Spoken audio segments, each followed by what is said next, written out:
For over 30 years, Situation Management Systems has trained the Positive Power and Influence program to people all over the world in an effort to empower themselves with the knowledge and tools they need to deal with difficult situations at work, at home, and everywhere in between. SMS has many long-standing relationships with partners from all over the world, and in October, Sherri sat down with our partner from Mexico, Juan, and they spoke about influence, negotiation, as well as training in Mexico. I'm Sherri Maloof, and I have with me today Juan from our partner in Mexico. And so we are going to be talking about what it's like to influence in Mexico. Hi Sherri, thank you for inviting me today. It's so nice to have you here. This is your first time to New England? Yes, this is my first time. I think this is the farthest north I've been in the US ever, and it's been very fun. I like all the surrounding parts of New Hampshire. The trees, the ponds, everything's very, very pretty. It's very different from Mexico City, right? Yes. For example, today it's very, very cold outside, and I saw a piece of salt, a big brick of salt for the street, so that it doesn't get black ice. So today, that's the first time I see something like that, because in Mexico the streets don't get frozen up like this. Yeah, so lots of new adventures. Yes. And getting to be on our podcast. That's also a first. So why don't we jump in? So one of the things that we wanted to talk about was you were talking about the mindset and the impact of mindset of people in Mexico and being able to influence. Yes. What I mean with mindset is that in Mexico, most of the trainers most of the people that take part on our programs, they all seem to have like a victim mindset. Like, I think it's part of the Mexican culture. Like, everything's somebody else's fault, and then you don't take your personal responsibility of the things that are happening. And so when you try to influence someone, you don't do it necessarily from the personal power. You do it more as I'm your boss and he told me. So I think that in Mexico, one of the biggest challenges is breaking that management hierarchy. And the influence program, I think, is best used when you can use it in your daily life to break that victim mindset, and use it not only in enterprises or businesses, but in your own life. Like, the first person you have to influence is yourself, not others. So it sounds like it's very similar to what we've been experiencing here with people, is that we have to empower ourselves. We have to get connected with who we are to be effective influencers. Yes, definitely. And right now I think that in Mexico City, there's a lot of uncertainty, because the government has put in place some policies, and some corporations don't have any trust on what's going to happen in Mexico. So it's been a year where influence needs to be put above to gain trust, to create empathy with other people. Like, sometimes I feel that trust is one of the core principles in building relationships, and the relationship with the government and with businesses is right now broken. So in order to create better trust, you need to create better influence. So what are some of these policies? Can you think of anything off the top of your head that's been negatively impacting? Yes. For example, there was going to be an airport built in Mexico City, very near Mexico City.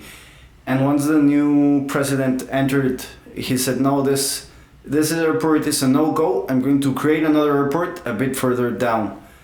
So he threw all of the work that other people were doing and decided to make his own airport.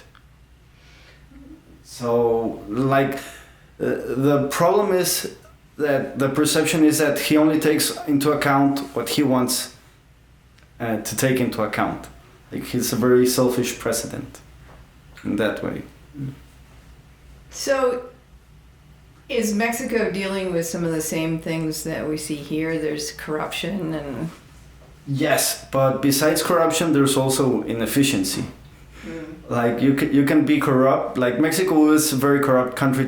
I think it's history to be corrupt, but there's always been like you're corrupt, but you're efficient in some things. Like yes, it's corrupt, but the machine keeps moving. Yeah. And right now it's like, oh, everybody's corrupt, and that's the worst thing possible. So although we're still corrupt, we keep moving forward. Like the machine stops fully. Well, there was some crazy stuff going on. Wasn't there some battles in the street between the government and... Yeah, that's also, but it was between law enforcement and a cartel in the north of Mexico. So that's also one of the things that's like, is it really safe to live in Mexico, and especially in parts that are controlled by cartels? Like the person that got captured was the son of El Chapo. He's like the famous drug dealer, and when they caught him, the streets became very, very violent, demanding his release, and the terrorists won. So he was released? Yes. Wow. So that doesn't speak well, and that generates distrust and a victim mindset. Like, oh, well, my government can do it, so I'm a victim. Yeah. It's kind of hard for people to get around that, I guess. I mean, the violence and the constant fear. Yes, and that's why I'm saying that it's very, very important to empower yourself in influence, and with influence, since the most important thing right now, I think, is to regain trust with businesses and with the government. And what I've seen is that to be successful in Mexico, you need to have good relationships. And so people are open to creating relationships within organizations, but then there's this overall insecurity about what's the corporation going to do, how secure are they, because you can't trust the government. So it sounds like you have to create little pockets of relationships and trust. Yes, that's correct. And usually with clients that you've already worked with, they trust you, but the direction that they're taking, they don't know if they should remain in Mexico or move to another country because of these kinds of situations. Like they fear what could happen, and so that's why developing trust and influence with them is so important right now. Yeah. Wow, that's a challenging stuff to deal with. Yes, Yeah. It is. And the thing is, sometimes you can only focus with what's in front of you, like what you can do to make yourself better and to improve your lifestyle, to improve your community, to improve your business. And that's where I think that influence begins with you. Yeah, I would agree with that. No matter what's going on around you, you've got to get yourself solid, you've got to get your energy grounded, you've got to feel centered and powerful. Yes, that's right. That's why this victim mindset is so under our skin right now. Like everyone is so easily a victim in Mexico. And that's something I don't like about the mentality, the mindset. And I think influence is the only way to really change it. So one of the things that I've been doing with a lot of people lately is really teaching them how to ground themselves and ground their energy and be solid in their body. And it's a very powerful tool for a lot of people to learn how to do this. And it seems like it's something that would be great for people in your programs in Mexico too. Yes, that sounds very interesting. Like, what's the steps, or how is this program, this methodology? So this is something that I've done for many years, and we've been doing Facebook live recordings of me teaching people how to do grounding. Okay. And so it's basically just managing the energy in your body. And I take people through the whole exercise. It takes about 10 minutes. And afterwards, what happens is people experience this peacefulness. Okay. And this solidity. So I can show, we can definitely show you where the recordings are on Facebook, and you can take a look at it. Sure, that would be. And then when I'm in Mexico with Jorge in May and you guys, I'll take everybody through a grounding exercise. Yes. Like some of the things that we've done, they're not grounding exercises, but within our program we have created like friendships between the participants. And we have like a buddy system, and they have to give supervision about your physical energy, mental energy, emotional, spiritual energy, and they have to go with you during 3 months to record a change in a habit as a way to begin this I'm not a victim anymore kind of mindset. Oh, I like that. That sounds really interesting. So you team people up together, or Yes. just pairs or trios, or Depending on the number of participants, but we usually do pairs. So they have to exchange WhatsApp's numbers, Facebooks or emails. They need to stay in touch after the program in order to continue working. oh, well, this would fit in. This would fit in really well with what you guys do. The grounding exercise, it would be great. Okay. It helps people a lot. It helps them a lot. And it's amazing if you take a big room full of people, how you can feel the energy in the room. Everybody's kind of restless or talking, and then you do the grounding exercise and you can hear a pin drop. It becomes so peaceful, even in a room of 40, 50 people. It becomes very peaceful, very quiet, because what happens is people's energy drops into their bodies. Okay.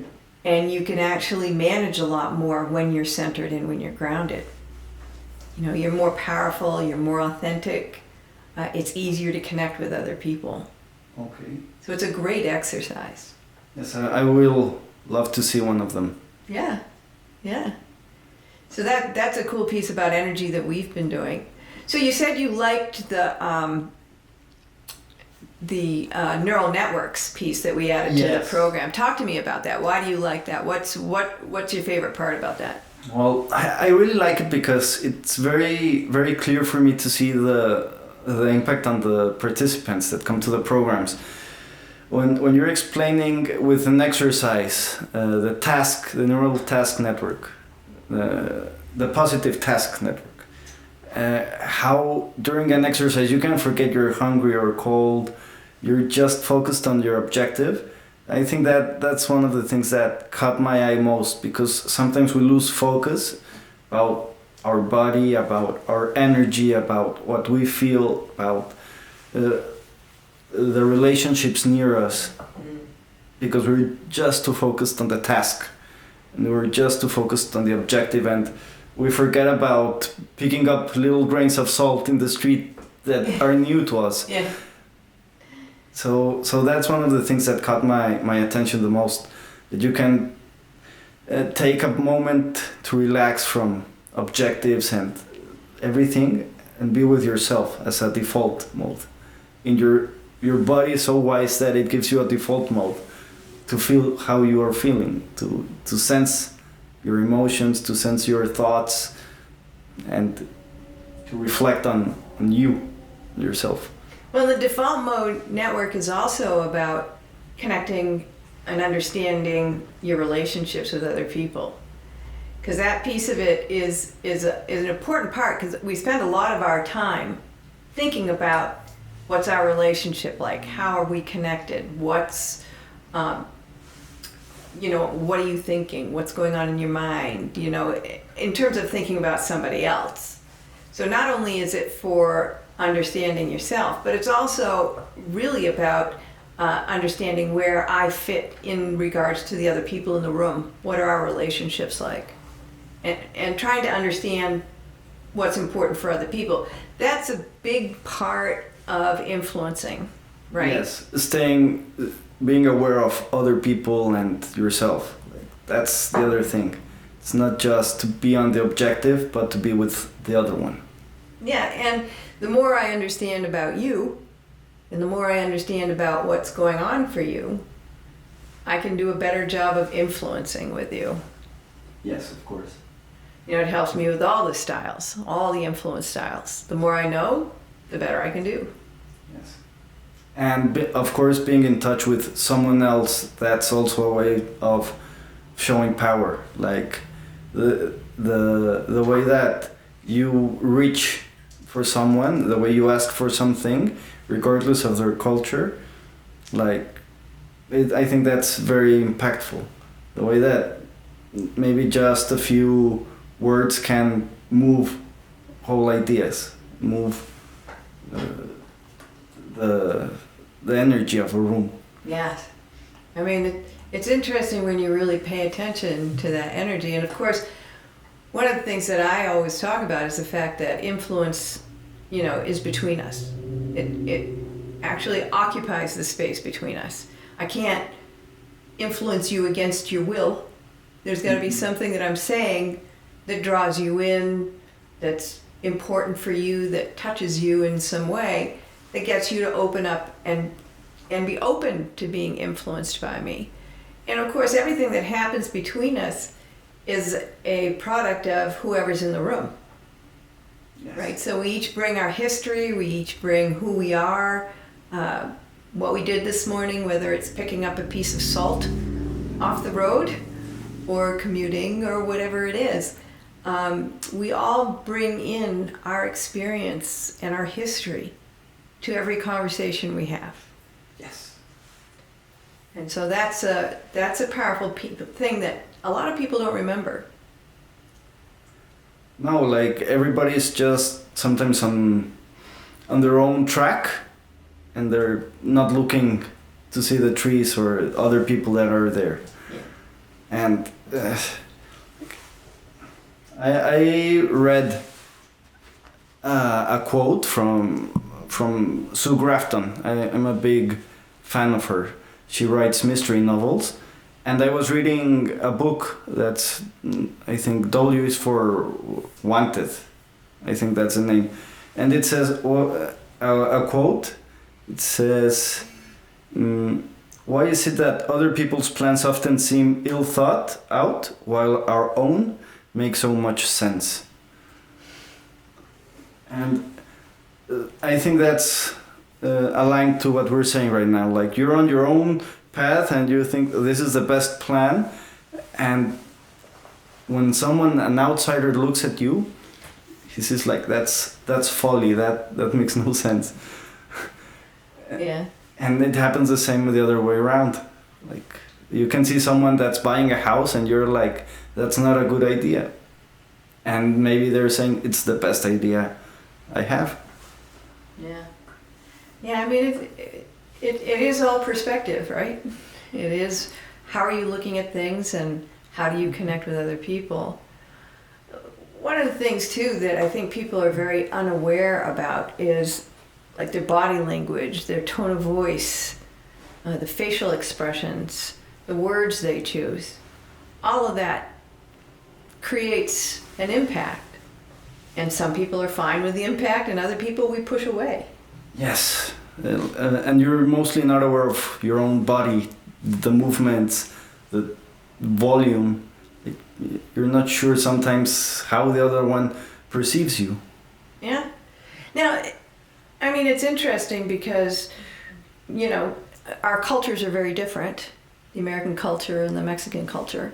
Yes. So you would think there would be differences in tone of voice and body language and all that kind of stuff. What do you think are some of the main differences? I think some of the main differences are regarding the assertive style of influence. I think people in the US and some parts of Europe are way more assertive than in Mexico. In Mexico, we use like pretty please all the time. Okay. Like an expression that's pretty please, like everything is por favorcito, and make things like smaller than they really are. And we avoid conflict a lot. And I think part of that's also this victim mindset, because he told me I can avoid doing it.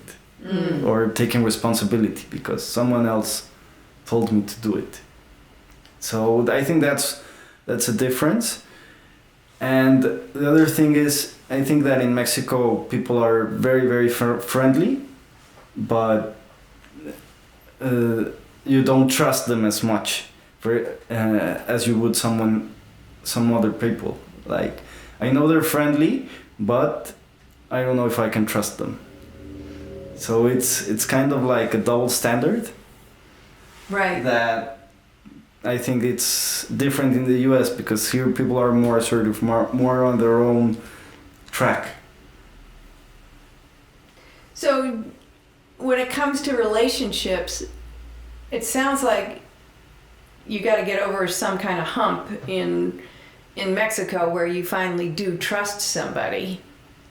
Yes, So there's a hump. Time. It takes time, but it takes actions also. Like, I think that the time is one of the things that cement a good relationship, and the other ones are actions. So people do what they say they're going to do, if they Yes. follow up, if they Yes. keep commitments. Like those are very important things, but the other, even though they're the important things, like sometimes I think people follow their gut regarding relationships. Like, maybe I can trust him and it's a gut feeling. And that happens also a lot. Yeah. Like, I would like to say that people take into account the commitments and they follow up on their promises, but sometimes it's also just the gut feeling that I can trust you and it's okay. Yeah. Now, how long has your brother been here? He's been here for 2 months. Ah, so he hasn't been here long. No. So has he said anything to you about what are the big differences between here and Mexico? Yes, he told me that one of the biggest differences is he saw that in Mexico you go to your boss and tell him, hey, this is the job, and he tells you how you have to do it because he already knows the string. He already knows the solution, and he gives you very little space to learn. You learn from what he's telling you. And here in the US, he told me, like, even if it's the same kind of problem, you have to add value to what you're going to give to your boss. So you cannot give him and tell him, oh, what do I do? You show him what you did, and maybe it's right, maybe it's wrong, but add some value. He says that's one of the main differences. And for example, another one's that in Mexico, every time you go into the office, you say hi to everyone. If not, it looks like you're unpolite. And he tells me that here in the US, every time he goes into the office, it's like, oh, there you are. Like, you don't have to greet everyone, hello, and kiss, and like, so that takes, in Mexico, it takes quite some time to walk into the office. And here in the US, it's more like, oh, straight to the task at hand. Yeah, yeah, yeah. Those are some pretty interesting differences that he's discovered. Yes, and I think I'm very happy that he's working right now here in the US because he's learning a lot, not only about his job, but the culture. You know, like the way you view sports here in the US, it's very different than the way we view them in Mexico. What's the difference? For example, the amount of sports is one of them. Like, here you have sports that are tailored for everybody. In Mexico, you only have soccer. That's it? Yes, that's the main sport. Like, you can find baseball fans, but it's a vast majority of soccer fans. Okay. And so in Mexico, all sports conversation go around one thing. Your team, the rivalry between the teams, and here it's more like rivalry between cities and rivalry between not so much as more schools than big teams. Yeah. Like the colleges here have way more fans than teams in Mexico. Yeah. And in Mexico, I mean, here we tend to use a lot of sports metaphors. You know, In Mexico also, but mainly soccer metaphors. Right, so it'd be soccer. So you wouldn't be hitting home runs in Mexico or making touchdowns. No. Football. No scrumming. They don't do scrumming here. They do it in New Zealand and Australia and the UK. No, in Mexico, offside's one of the most used ones. Oh, offside? Offside. Yeah. Okay. So Juan, talk to me about teaching negotiation in Mexico. Well, the negotiation in Mexico has been very, very fun. And one of the things that I've enjoyed most is the follow-through of the negotiation programs. When you can see the results of the training and the planning that you helped the participants make. That's one of the things that I've enjoyed the most because you finally see like a return of investment of the things that you put as a trainer into the participants, and they tell you, no, it was a good negotiation, or the relationship got better and that was enough. I think that helps a lot. And one of the things that I feel in Mexico participants never use is the preliminary stage. They, even though they're friendly and do things like, oh, hello, they spend very few minutes doing a proper preliminary, and they're never clear on their opening statements. Like you don't know what they wanted to do until the very end of the recording. So those are one of the challenges that we face. I think two of the main challenges are that people are not very clear with their opening statements, and that the preliminary stage is very, very fast. Yeah, it's the same here in the United States. People, well, I don't know about the opening statement, but the preliminary stage, people will always say things like, oh, "Is it small talk?" And it's like, no, you're trying to get everybody present and in the room, yes, so that you can actually connect on a human level. And I mean, we talk a lot to people about, there's this big gap. You don't know how far apart you are in a negotiation. So the purpose of the preliminary stage is to get people closer together. And you really want to talk about your common ground. Like, why are we both sitting in this room together? Why are we having this conversation? What do we both need, Yes, and like most of the times people just go into negotiation or a conversation from their own viewpoint, and they do not have any time to see the common ground. And I think that happens all the time, and not only in a negotiation process, but in every kind of dialogue. Like you're from your own self perspective doing what you think you need to do for your own benefit. Yeah, a lot of people are very self-absorbed, and it's hard. I mean, we find people have a very difficult time involving others effectively and really listening to what they have to say. And of course, listening is huge in negotiation, the ability to really understand what somebody's saying. Yes, and that's one of the main things that you have to focus on training people in Mexico, because they love to talk. And we usually tell them, like, what's the next thing you do after doing a question? And you have to just tell them to be quiet. Do not follow your question with another one. Do one question at a time. And be like a dentist, like go to the root of the drill all you need to get the information that's valuable. Yeah. And the thing is, one of the things that I enjoy most about the negotiation is all the creativity you need to come up with solutions that are beneficial. Yeah. So if people can be very creative and think about what's driving other people, what really matters to them, then they have more solutions versus just what the wants.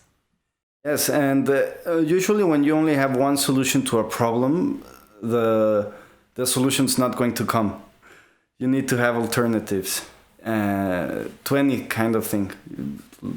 Like identify the root and create solutions. Yeah, I mean, it's interesting because when we talk to people about looking at needs versus wants, right? Most people disagree on what they want, but what's driving them, what's important, is rarely in conflict. So you generally have a lot more possibilities. You know, it's a shift in the paradigm of what negotiation is. Like we usually negotiate the material stuff, the thing that I think is the best answer, and we don't necessarily negotiate our needs. Yeah. We negotiate stuff. What we want. Yeah. I want more vacation. Yeah, it is interesting to me how people get stuck on that, and they'll argue back and forth forever. They get stuck in the opening stage, just saying "I want," and the other person goes, "No, I want this, but I want this," and they just use persuading, and they get stuck. Exactly, and the ability to explore is something that's not often used. Like to really explore, and why do you need that? Tell me what other things do you need? Can this help you? Like trying different alternatives is something that's not very often used. Well, and value, how much value does this have for you? You know, why, what does it do for you? You know, it's always a good question. If somebody gets stuck saying, I want, you can say, why? What does it do for you? And then you can start to get at needs. Yes, and one of the things that we do a lot is that we make the participants of the program conscious that since they already took this program, they have to lead the negotiation. Like you have to teach your counterpart how to do a good negotiation. Like part of the program is not only for you, but also to help the other one get a better agreement. Yeah. Yeah, I mean, I always tell people to use the stages as an agenda. Yes. And that helps. That really helps, you know, because not everybody's been through a negotiation program. So if you use the stages of negotiation as an agenda, then you can guide them through it, like you're saying. Yes. And I think that in the US, the culture around negotiation is more widespread. Like it's more common for people to take part on programs that have to do with people skills than in Mexico. In Mexico, most of the training that I've seen is related to technical support, to how do I use this machine or how to use better Excel. Yeah. Things that are very for the job at hand. And programs that have to do with people skills, with relationships, with strategical thinking are not as common as the other ones. Mm. Why do you think that is? I think that is because in Mexico, the culture has been like, how do I get people to be more productive? And the paradigm is they need skills to do the job, not skills to work with other people. And to be accountable for themselves. Like they go to the job and spend 15 minutes greeting everyone. And they're like, why was my morning so slow to begin? And so I think human resources mainly look at that and say, well, it took a lot of time because they didn't know really what they were going to do. So they focus on skills instead of relationships. Yeah. And the other thing that I find that negotiation, like the stages, does for people is because if people can really do the opening stage effectively, then you would state what you want, I would state what I want, and there would be a gap between us. Yes. And that gap, a lot of times, is upsetting for people. And so what I talk to people about is how the stages, using the stages, help manage your emotions, which is the whole emotional intelligence piece. And so I tell them that the preliminary stage is to get some glue there so that you can manage the reaction of understanding what that gap is in the opening stage. Yes.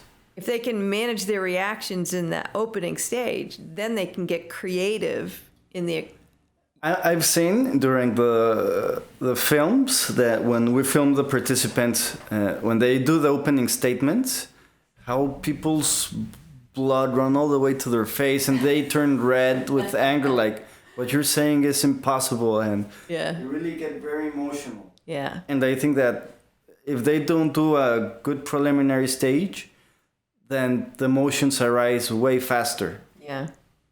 Yeah, I agree. And it's interesting. It's hard for people to understand that. But I think if we get really explicit and say, look, the gap is upsetting. For some people, it's very upsetting to find out, because maybe you're further apart than you thought you are. I mean, if you're closer together, then it's not upsetting. But if you're further apart than you thought you are, you might not have any idea how you're ever going to come to agreement. And then on top of that, you've got pressure to perform and come back with solutions and, have everything done. So people tend to get pretty upset. And the other thing is people get competitive. I think that that's one of the necessary tools for a good negotiation, to be somewhat competitive. Like, you have to be ambitious and push for what you don't leave your needs hanging. You have to be competitive and get what you need. Well, I think the way I'm using competitive is like with the GTO, the General Tactical Orientation. Oh, okay. You know what I mean? Yes. I understand what you're saying, that you have to push for what you want. But when people are competitive, generally speaking, they're not disclosing information and they're only taking care of their own needs. And that's how I think about competition and negotiation. Which would be a GTO of 4 or whatever. Yes, well, it's incredible. In Mexico, we do this role play, this gambling role play. And you put a big bill in your hand and you ask the participants, do I have a bill in my hand? Do you trust me or do you not trust me? And we begin to see how they react to this small wager.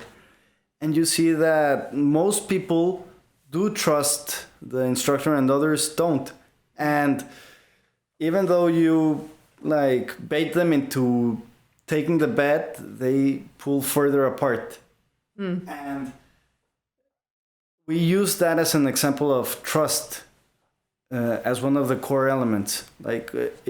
One of the things that you need to do in the relationship, in the negotiation process, is develop this trust.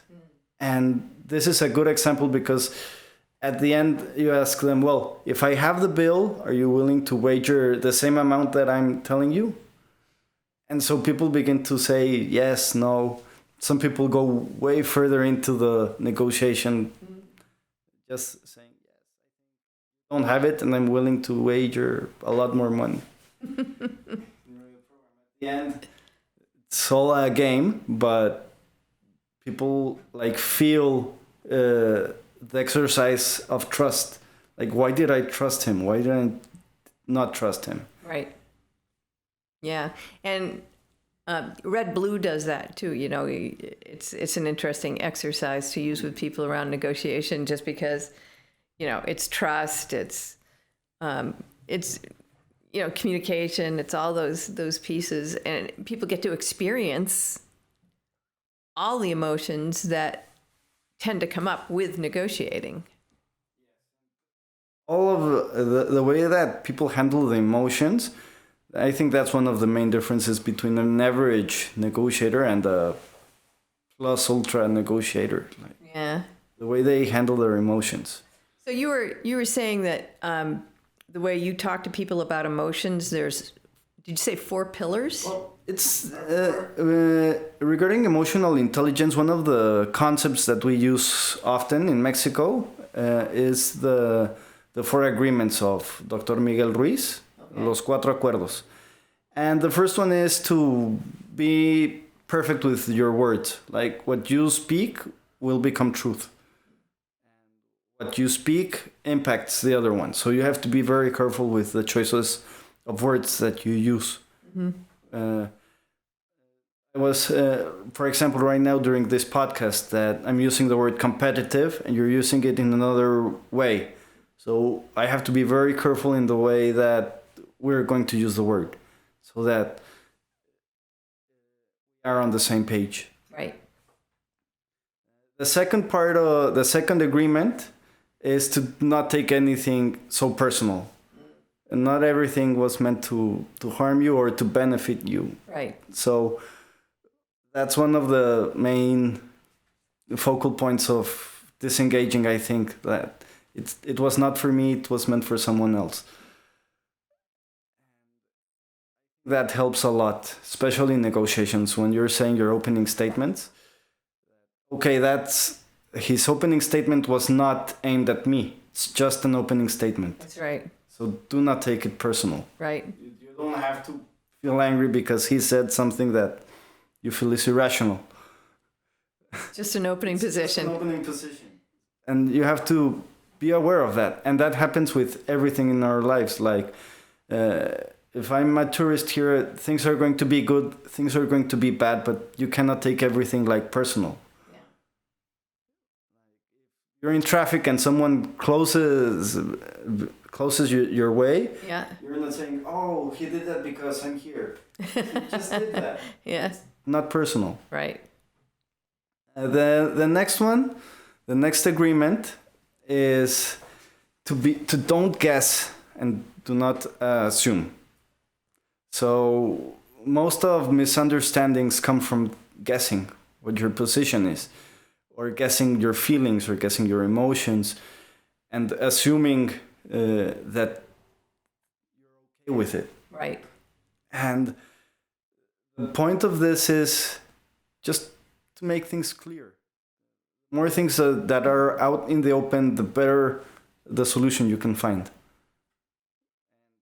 The final one is to always do the best you can. Mm.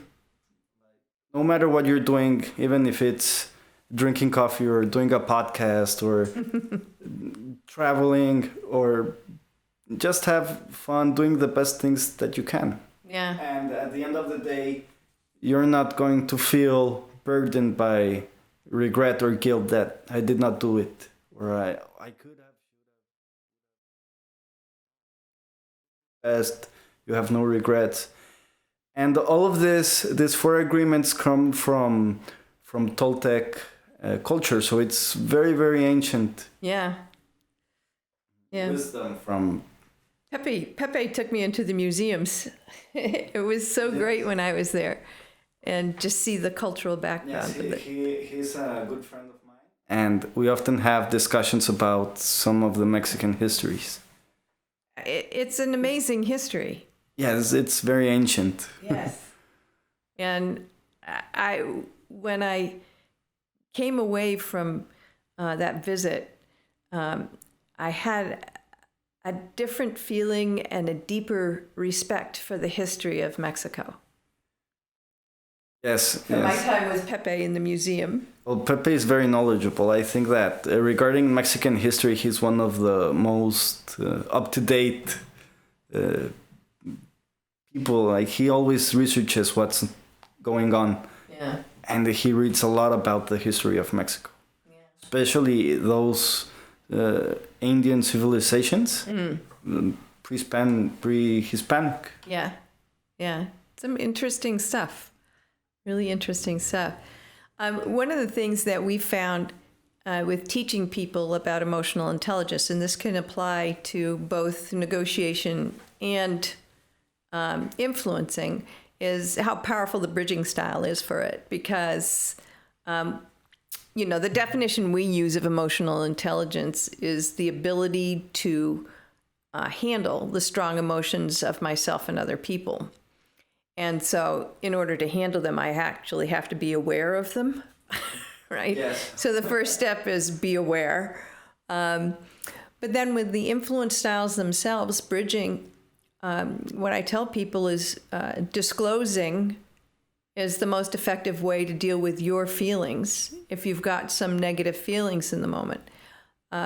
There's a couple of different ways that we talk about it. One is because a lot of people suppress what they're feeling. And suppression doesn't work. And I tell people because we leak emotions. So it's better to disclose what you're feeling. And even in a negotiation, I can say, I had not anticipated that you were going to offer this, or I hadn't realized that this was important to you. Or I'm a little bit frustrated that we're stuck right now. I mean, there's different ways that I can disclose what I'm feeling that then prevents it from affecting me and affecting how I interact with you. I agree that that's one of a basic tool for handling emotions. The ones that in Mexico we focus a lot on is disengaging, like taking a break, a 5-minute moment to relax and put in perspective what's really happening. Like with emotional intelligence, the thing that we sometimes say is that the prisons are full of people that ran on an impulse because they couldn't disengage. They just act out what they're feeling, and they don't take this moment to step back and relax, see what's really happening, look at the bigger picture. And that's one of the things that we tried also to do a lot in Mexico. Because in Mexico, you don't know if the car in front of you has the gun that, because you honked your horn, he's going to come out and do something irrational. Right. So it's like, okay, disengage, you let him go, then you can go through. Yeah, There's no problems. Yeah. Yeah, I mean, the disengaging is definitely a big tool for managing emotions, the giving and receiving feedback. And there's another one that I talk to people about, which is reframing, which is a kind of disengaging too, where I get people to look at the situation from a different angle, think about it differently. A lot of times we react based on the information in front of us, but we're making assumptions, which goes back to your thing. So don't make assumptions, shift yourself, but sometimes you have to shift how you're thinking. And I have a favorite example of this is I have a 2003 Ford Thunderbird, and she's beautiful. She's baby blue.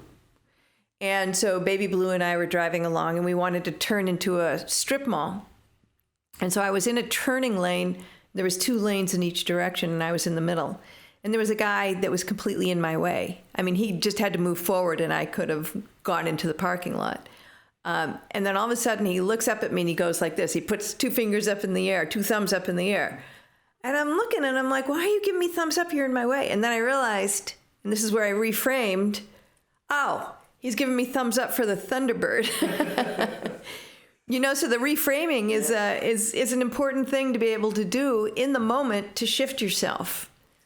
Yes, totally. And when it comes to emotional intelligence, the other thing that's very important for us in Mexico and working with people is how are you physically? Like the last time you went to the doctor, like don't forget your body is part of your emotional intelligence as well. Don't forget that your teeth, that your eyes, the way you listen, your ears, everything's part of your intelligence. Like, if you feel good, you're in a better position to influence other people and to do better in negotiations and to have a more fulfilled life. Yeah, it's that, again, it's getting back to being centered and grounded in your body and calm. Then one of the other things that I tell people about is listening. And because one of the things of emotional intelligence is dealing with the strong emotions of other people. So when I do a really good job of listening to people, they calm down. So I'm not arguing back. I'm not pushing back on them. I'm not putting my opinion out. All I'm doing is listening to somebody who's upset. And then they can calm down once they feel heard, and we can have a different kind of conversation. So it's a very powerful way. Bridging is such a great way of, having emotional intelligence, managing my own emotions, dealing with other people's emotions, and then, of course, we've got the disengaging. Yes, and part of the bridging style, that's being in touch with the other person, the not being able, when you don't what's the word, prejudge. Right. Like that's so important in this style. From what I've seen, every time that I'm going to talk with someone and try to use this style, I have my own ideas made beforehand. Yeah. So to put them in a box and just listen and stay with the other person and see where they want to go with their emotions and give them the proper exit. That's such a powerful tool. And what I really enjoy is when you can see the way their faces relax. Yeah. The body untangles. Yeah. And the way they breathe is even different. Yeah. Once they've been heard. Yeah. And to acknowledge their emotions is something that's very, very hard to do because most people don't even know their own emotions. It's true. It's so true. Sometimes you're angry and you're saying you feel sad because that's the way you've been taught how to do it. Right. Like, for example, in Mexico, there's a saying that men don't cry. Right. So when you're a little boy and you fall down and your knee's all bloody, the parent goes and says, you can't cry because boys don't cry. Mm. So you're from a small age, you're showing them like in a macho culture that do not express your emotions. Right. And so when you grow up and you feel hurt, you don't know what you're feeling. So you just get angry or you just get mad, or you get sad, or you don't really know what you're feeling. Is anger okay? Yes. Right. Well, I think So it's okay. Emotion is okay. No. I mean, culturally, like here, it's a very similar thing, you know. But so, for example, I could go and stand by a water cooler and talk about how frustrated or angry I am because, you know, the commute was terrible or my boss was unfair to me or whatever. I can talk about being angry and frustrated. But if I come in and say, oh, I'm feeling very loving today, people would think I'm crazy, right? Well, in Mexico, I think that it goes both ways. Like some people do say, I'm having a great day today. Like there's nothing that could bring me down, and people have a nice day and they share it. Mm. Like they go whistling everywhere. Yeah. Having a good time, even in the workplace. And sometimes you're angry and it's okay to tell it. Tell it to everybody. Yeah. And like, I think that's very good when in the workplace or in your house or everywhere that you can be open about your emotions. I think that's good. The thing is that if you're angry, you don't necessarily have to react to that anger. There's a proper way to behave yourself. So you don't end up in jail doing something impulsive. Your fourth, what do they call the fourth agreement was doing the best that you can. And the corollary for me is believe that other people are doing the best that they can, being, you know, given who they are in the circumstances that they find themselves in. I mean, I think that's amazing because if I believe that everybody's doing the best that they can, then I can't judge you. That sounds incredible. I think that in my personal perspective, I've never seen it that way. Like I've been like, I have to do the best I can, not thinking that the other ones are doing the best they can. So that was nice. That's a nice way of rethinking that statement. Yeah, it's the other side of it. The other side's everybody's doing the best they can with what they have. Yeah, and who they are in that point in their lives. Everybody's doing the best that they can. I mean, it takes you off of being judge and jury. Yes, because that's also a burden that. Why do you put that strain on yourself? All right. Well, thank you again. I thought that was a good chat. Me too. Thank you.